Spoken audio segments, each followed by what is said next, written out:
हरे कृष्ण। श्रीमद् भगवद गीता अध्ययन में अध्याय 4 दिव्य ज्ञान के 5 श्लोक इस प्रकार हैं। श्लोक संख्या 16।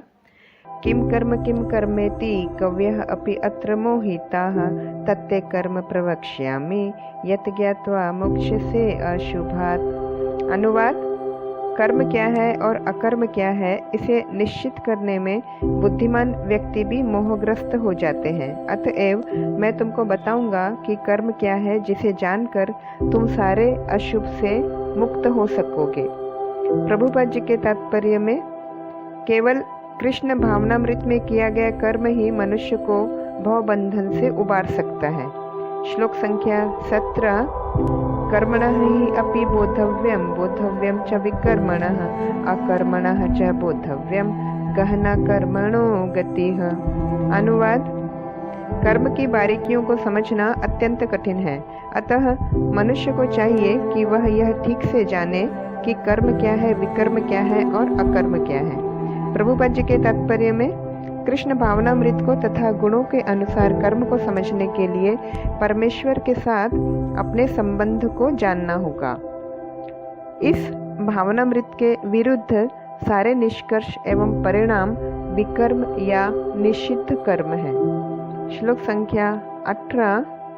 कर्मणि अकर्मयः पश्येत् अकर्मणि च कर्मयः सह बुद्धिमान मनुष्येषु सह युक्तः कृतस्थ कर्म कृत। अनुवाद: जो मनुष्य कर्म में अकर्म और अकर्म में कर्म देखता है, वह सभी मनुष्यों में बुद्धिमान है और सब प्रकार के कर्मों में प्रवृत्त रहकर भी दिव्य स्थिति में रहता है।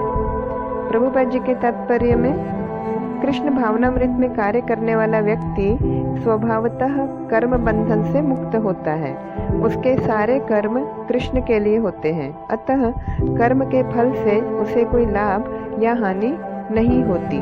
फलस्वरूप वह मानव समाज में बुद्धिमान होता है। श्लोक संख्या 19। यस्य सर्वे समारंभाः काम संकल्प वर्जिताः ज्ञान अग्निदग्ध कर्माणं तम आहुः पंडितम बुधाः। अनुवाद: जिस व्यक्ति का प्रत्येक प्रयास इंद्रिय तृप्ति की कामना से रहित होता है, उसे पूर्ण ज्ञानी समझा जाता है। उसे ही साधु पुरुष ऐसा कर्ता कहते हैं, जिसने पूर्ण ज्ञान की अग्नि से कर्म फलों को भस्मसात कर दिया है। प्रभुपाद जी के तात्पर्य में कृष्ण भावना भ्रमित व्यक्ति में इंद्रिय तृप्ति की प्रवृत्ति का अभाव रहता है।